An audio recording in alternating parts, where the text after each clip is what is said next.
What kind of courage does it take for a landlocked nation to dream of building Africa's largest solar-powered ship? In 1986, 600 orphans stood on a windblown airstrip in Ouagadougou, handpicked by Thomas Sankara to fly to Cuba. They carried no parent's embrace, no wealth, only the unshakable promise that one day they would return to help build a new Burkina Faso. But before their homecoming, the man who sent them was assassinated, and with him the nation's brightest dream was buried under years of silence. Many never set foot on their homeland again. Decades later, Ibrahim Traore sought out the survivors and placed in their hands the unfinished blueprint of Sankara's vision.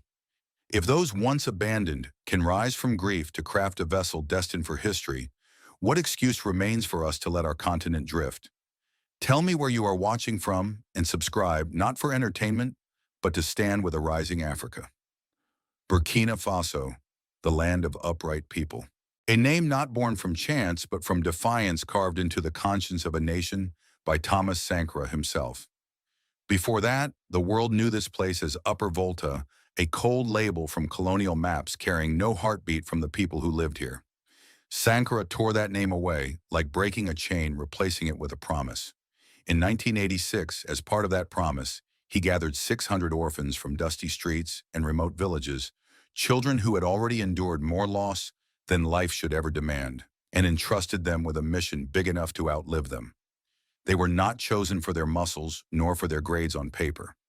They were chosen because they had nothing left to lose, and because Sankara believed that those who had walked through the darkest corridors of life could bear the heaviest responsibilities for a nation's future. They boarded planes bound for Cuba with little more than a bundle of worn clothes, a brand new passport, and if fortune allowed, a fading memory of their mother's face. One of those children, now an old man, with eyes as deep as river water after rain, would later recall the moment the plane left the ground. "I thought the sky was swallowing us whole," he said. "And maybe it was, but it also spat us out into a place where we learned that Africa's hands can build far more than the world ever told us." Life in Cuba was not gentle. Mornings began with the strong aroma of Cuban coffee drifting through open windows, followed by the sharp voices of instructors calling them to class. The lessons were relentless: engineering, navigation, medicine, agriculture. They learned to repair engines under the glare of the midday sun, to read the constellations like road signs, to design systems that could survive in the harshest conditions.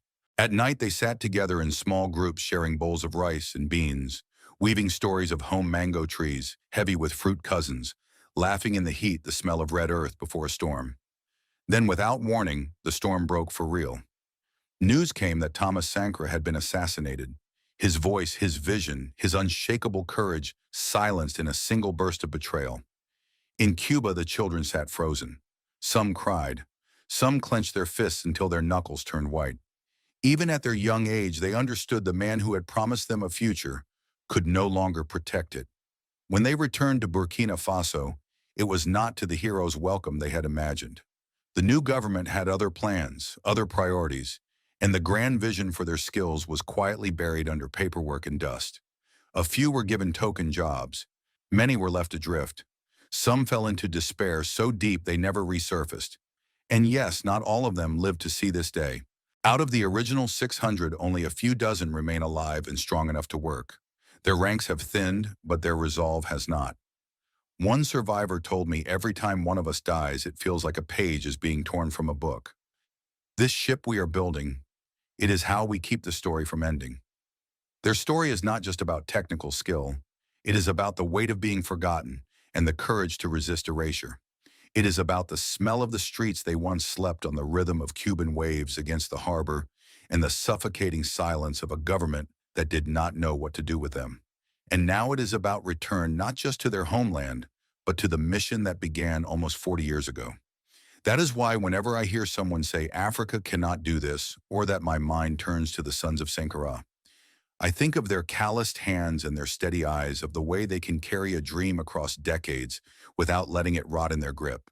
And I want to ask you, if they can hold on for this long through death, betrayal, and silence, what excuse do we have for letting go of our own responsibilities? If you believe Africa's children deserve more than abandonment, type Amen in the comments. Let it be more than a word, let it be a vow.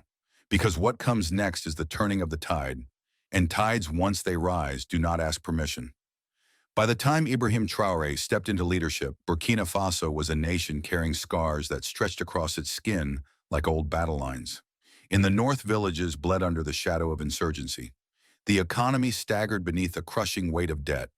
And in the air hung an unspoken truth: the world had quietly lowered its expectations of this land of upright people. Foreign powers circled like patient vultures, the IMF with its polished promises and hidden hooks. Western diplomats with velvet-wrapped warnings, and somewhere far away, the quiet hum of decisions made in boardrooms where not a single Burkinabé voice was present. Yet in the center of this storm stood a man just 35 years old, the youngest head of state in Africa, with the stance of someone who owned nothing but his people's chains and every intention of breaking them. Ibrahim Traore was not simply speaking about sovereignty. He was shaping it as if it were clay between his fingers, molding it into something that could endure. And one of his earliest acts was to remember what almost everyone else had chosen to forget. The sons of Sankara were not in the news. In fact, most of the country no longer knew whether they were even alive. Their files had yellowed, their names faded from memory. But Traore began asking questions. At first quietly, then with a voice that refused to be ignored. He sought out retired soldiers who remembered the send-off at the airport, teachers who had once waved goodbye to the orphans bound for Cuba, and families who had stopped hoping for word decades ago. Piece by piece, like reassembling a torn and weathered map, he found them. One of the first he reached was Bassirou Christophe, once just another name on the list of 600, now a man whose decades had turned knowledge into resilience. When Traore's invitation arrived, Christophe was kneeling by a riverbank, his hands deep in the guts of an old boat engine. He wiped the grease from his palms, read the letter twice, and murmured to himself, "It is time." Their meeting took place not in a gilded palace, but in a modest conference room with mismatched chairs and a single ceiling fan humming overhead. There was no ceremony, no stage lighting, only the shared weight of unfinished work. Traore asked him plainly, "If given the chance, what would you build?" Christophe spoke of rivers as lifelines of tourism that told Africa's story on its own terms, of a ship powered not by imported fuel, but by the sun that shone freely over Burkina Faso. A vessel that could carry not only passengers, but a message that even a landlocked nation could chart its own course without asking for permission. Traore listened in stillness. His fingers laced his gaze, fixed the way a man studies the horizon before a journey. When Christophe finished, Traore said only, "We will do it." No committee, no bureaucratic labyrinth, just a decision that rang like a starting bell. But decisions like that draw shadows. The moment the idea became action, the whispers started. An IMF representative suggested that Burkina Faso should focus on essentials before indulging in what they called symbolic projects. A Western ambassador cautioned about the risks of leaning too heavily on local industry. And yet, for the first time in years, the current of influence seemed to reverse, flowing outward from Ouagadougou instead of inward toward it. The project began with whatever they had at hand. No sprawling shipyard, no foreign investors. Only the skill of the surviving sons of Sankara, the ingenuity of local engineers, and the stubborn belief that Africa's rivers could be the highways of its own prosperity. Christophe began calling the others men now, weathered by time, some stooped with age, others still strong enough to lift steel beams. They came with their toolkits, their worn hands, their stories of Cuba's harbors, still alive in their voices. One of them told me, "We are not building this for tourists alone. We are building it so that our grandchildren will grow up knowing Africa's rivers are not just to be crossed, but to be celebrated."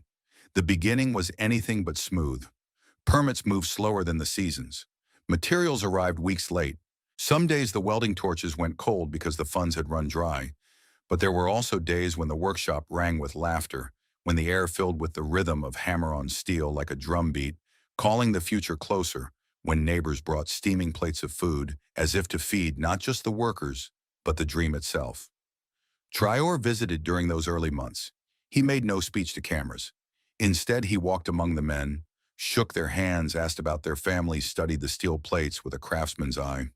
Before leaving, he turned to Christophe and said, "When this ship meets the river, let it speak for Burkina Faso that we are not waiting for rescue. If you believe the names of our heroes, past and present, must never fade into dust, then share this story." Let the world see that even in the smallest rivers, a continent can find its reflection and its way forward. And so piece by piece, the dream took shape in steel and solar panels, each rivet driven not only by skilled hands, but by history itself. What lay ahead would test whether this vessel could survive more than just the water. The first spark from the welder leapt into the air like a defiant firefly, a tiny burst of light daring to shoulder the weight of a continent's dream.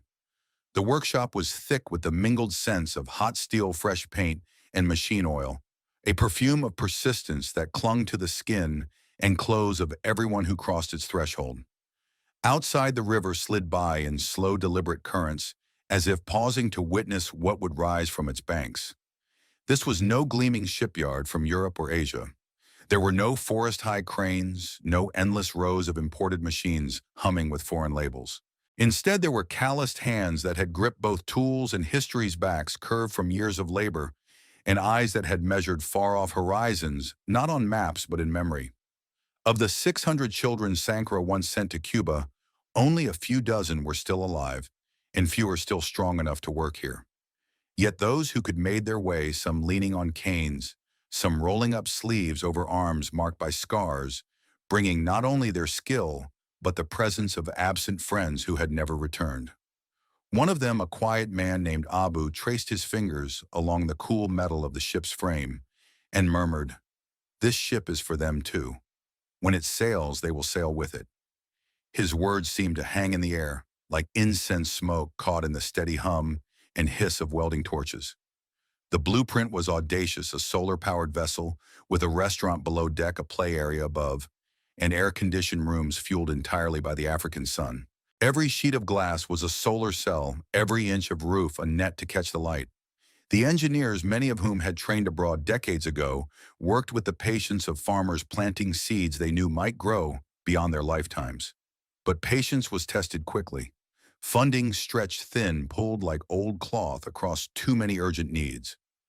Permits dragged on in dusty offices far longer than promised, and then came the foreign merchants' men in pressed suits with voices as smooth as their contracts offering to accelerate the project in exchange for control. "We can make this bigger, faster, better," they said, "if you let us lead." But in that workshop, everyone knew what lead really meant. It meant own. And no one there was prepared to surrender ownership of this dream. So they pressed forward with what they had. Local carpenters carved the wooden interiors, their chisels and saws singing against the grain. Women from nearby villages arrived at midday, balancing steaming pots of rice and peanut stew on their heads, feeding the workers beneath the generous shade of an old acacia tree. Sometimes musicians stopped by with djembes and koras, their rhythms threading themselves into the metallic symphony of hammer on steel, turning work into a ritual that felt older than the river itself. Setbacks came like waves meant to break resolve. A shipment of solar panels sat idle at the border for weeks, strangled by red tape.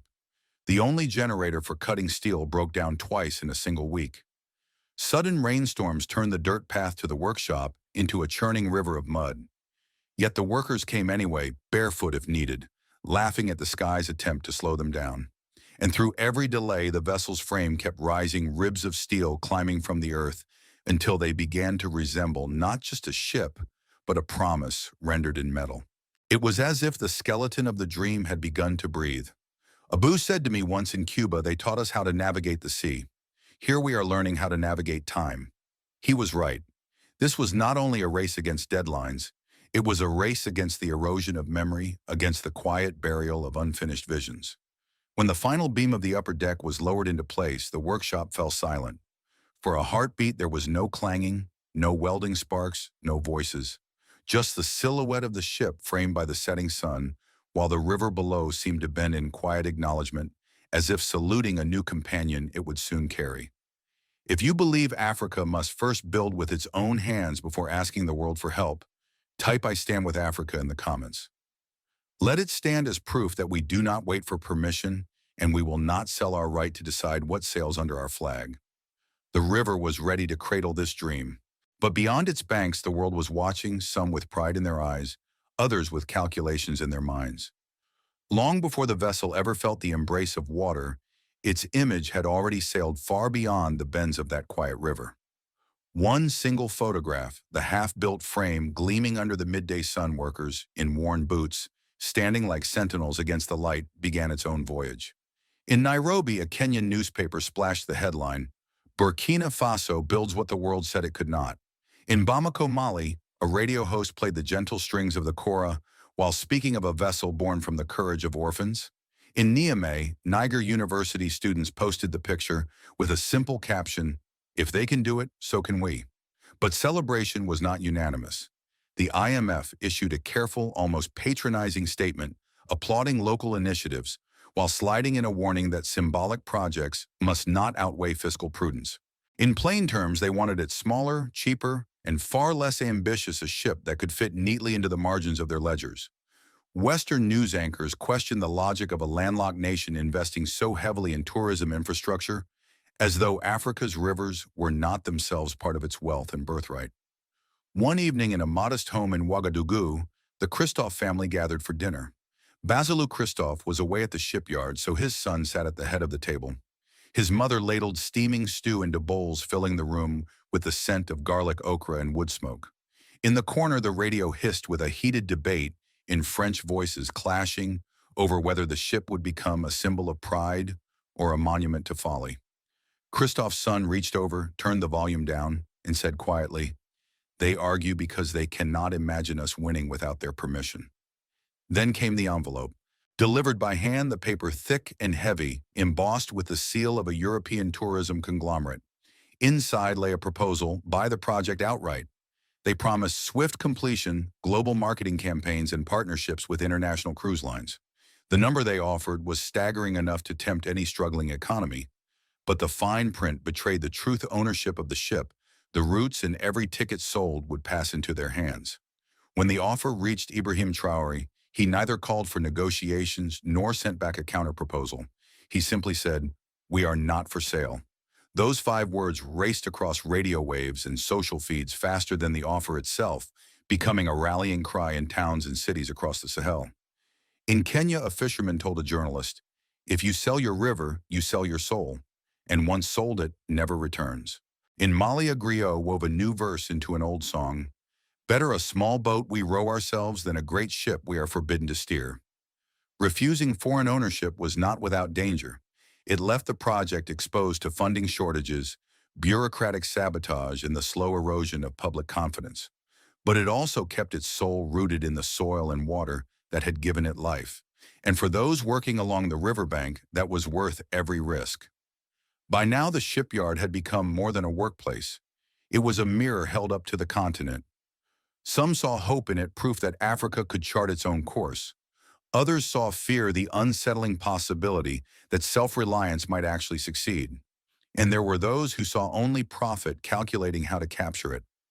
Letters began to arrive from across the continent.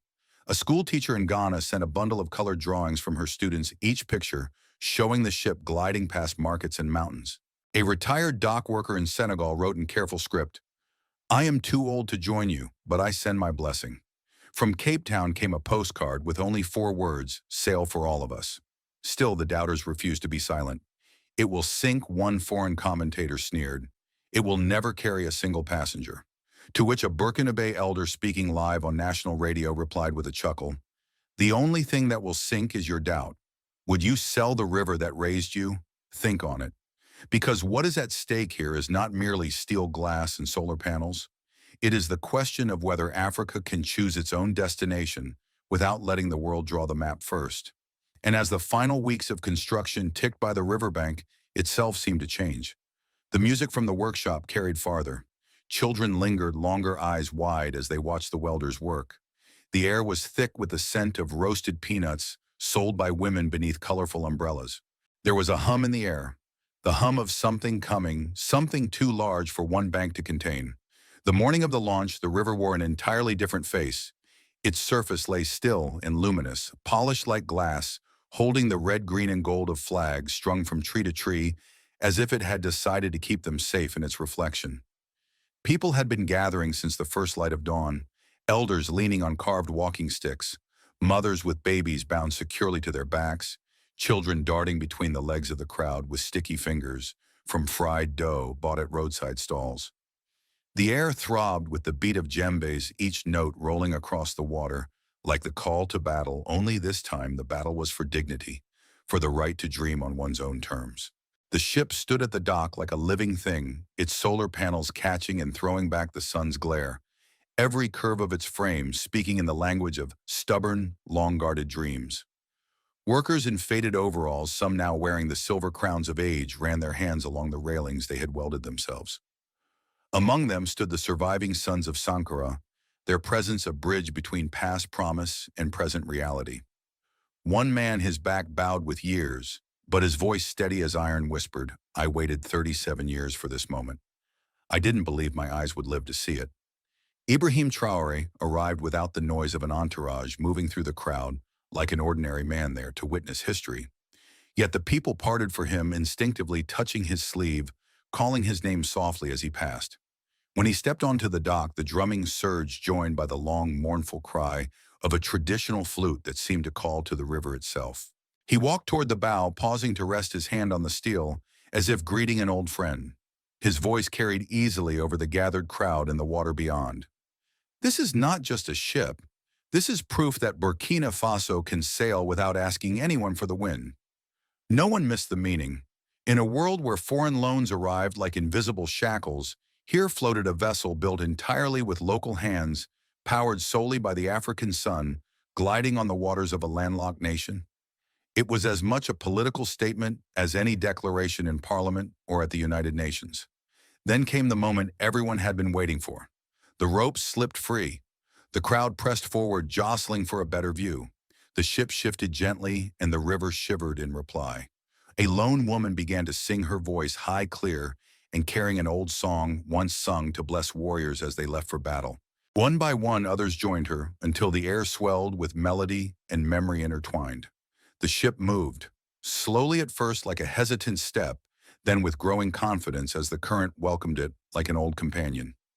Along the shore, children ran alongside, laughing their bare feet, kicking up spirals of dust. Men struck the ground in rhythm with the drums. Women raised their palms toward the sky in prayer and pride. The vessel passed, breaking the mirrored flags on the water into rippling fragments. And in that moment, it felt as though the river itself decided to remember every name, every pair of hands, every drop of sweat that had shaped this creation into being. Foreign observers were there as well, journalists clutching cameras, diplomats in press suits, skeptics who had predicted failure with quiet certainty. They stood watching as the ship rounded the bend, its solar panels flashing in the sunlight, its hull slicing cleanly through the river's surface. There was nothing left for them to say. For those who had built it, the launch was not a finale, but a beginning, the opening of a voyage that could not be measured in kilometers. It was a challenge hurled across the continent. If Burkina Faso, small and landlocked, could send a solar ship down its rivers without permission or debt, then what excuse remained for Africa's giants? One of the sons of Sankara leaned against the railing, his gaze sweeping across the sea of faces on the shore. "We built this with our own hands," he murmured, "and no one can ever take that from us." His words lingered in the air long after the ship had vanished from sight. If you had been standing there, would you have believed it possible? Or would you have been among those who said it could not be done? The river does not bend to belief, it carries only those who dare to step aboard. And in the days that followed, the news of the launch traveled in widening circles, from the crackling voices of village radios to the glowing screens of the African diaspora. It became clear that this was not simply a Burkinabé story. It was a mirror lifted before an entire continent. And in that mirror, Africa saw itself moving forward, not drifting, but steering. The river has always been more than water. It is a living archive, a witness to everything we have been, and a road that carries our past toward whatever future we dare to claim. On the day the solar ship touched its surface, that river bore more than a vessel, it carried the weight of a promise finally kept. Not just to the sons of Sankara, who stood on its deck, but to every African who has ever been told you cannot. When the news broke, it did not stay in Ouagadougou. It spilled outward like the river's own current, winding through villages and cities in Burkina Faso, crossing borders into Mali and Niger, leaping oceans to reach the African diaspora. You could hear it in the warmth of phone calls between grandmothers and grandchildren, see it in the quiet smiles of men watching the footage. In barber shops, feel it in the wordless pride of women selling fruit at crowded markets. For once, the Burkina Faso latest news was not about a coup, a crisis, or a foreign loan. It was about creation, about sovereignty made tangible in steel and solar panels, in sweat and stubbornness. Ibrahim Traore's name was on every tongue. In some mouths it carried the electricity of hope, in others the edge of skepticism, but always the acknowledgement that something had shifted. In a world too ready to call African victories symbolic and African failures inevitable, here was a victory no outsider could claim. And that matters because in politics, as in life, ownership changes everything. But ownership is never without enemies. Even as flags still fluttered along the riverbank, whispers began to surface: foreign investors reconsidering their offers, lobbyists pushing for partnerships, consultants suggesting that a bigger, sleeker version of the ship could be built elsewhere if Burkina Faso was willing to collaborate. We know this pattern. It has played out too many times before a project born in African hands is praise courted, then quietly taken under the banner of efficiency and growth, leaving its original creators with nothing but photographs and regret. This is why the launch is not an ending. It is the prologue to a new chapter, a fight to keep what has been built, to multiply it, to inspire others to do the same, before the current of history is hijacked. The Burkina Faso latest news may soon turn its headlines to other stories, but here on the riverbank, the real work is only beginning. The water still has miles to carry this dream, and the dream still has adversaries. One of the sons of Sankara told me quietly after the launch, "We carried this for 37 years. I can carry it a little longer." And he will, but he should not have to carry it alone. This ship is not simply Burkinabé, it is African. It belongs to every person who believes the continent can set its own value, write its own contracts, and chart its own waters without waiting for a foreign hand to point the way. Ibrahim Traore stood on that dock not as a leader unveiling a project, but as a man proving that leadership is measured by what you empower your people to build for themselves. He made no promise to steer the ship forever. Instead, he promised to keep the river free so that anyone with the courage and the skill could sail it. That is a promise worth defending and defending together. So the question stands, will we defend it? Will we let the next chapter of the Burkina Faso latest news be the story of a dream stolen? Or will it be the story of how one ship became a fleet of African-built, African-owned vessels? Will we allow the same forces that silenced Sankara to dictate our waters? Or will we remember this time to guard what we have created with the vigilance it deserves? If you are in the diaspora, your voice is a bridge. Share this story. If you are in another African nation, your example is a beacon. Build your own. If you are in Burkina Faso, your hands are the oars. Keep the ship moving. Because this vessel is not just sailing on a river. It is cutting through the fog of doubt that has cloaked our continent for generations. And with every mile it travels, that fog grows thinner. The launch was a signal flare, not a finish line. It told our allies, our adversaries, and ourselves that we can take control of our narrative, that we can honor the dead by completing what they began. It reminded us that a river is not simply a body of water. It is a mirror showing us the kind of future we dare to imagine. So I ask you directly, will you row with us or stand idle on the bank? Will you surrender the current to others, or will you help steer it toward the shore we have dreamed of for generations? Subscribe not for entertainment, but to stand with this movement that is rising like the tide. Comment where you are watching from so we can see how far this river's reach already flows. And share this story so that the next time anyone dares to tell us what Africa cannot do, their voices will be drowned beneath the sound of our ships cutting forward. The river will carry us, but only if we dare to row together. And as long as it flows, the dream will not sink.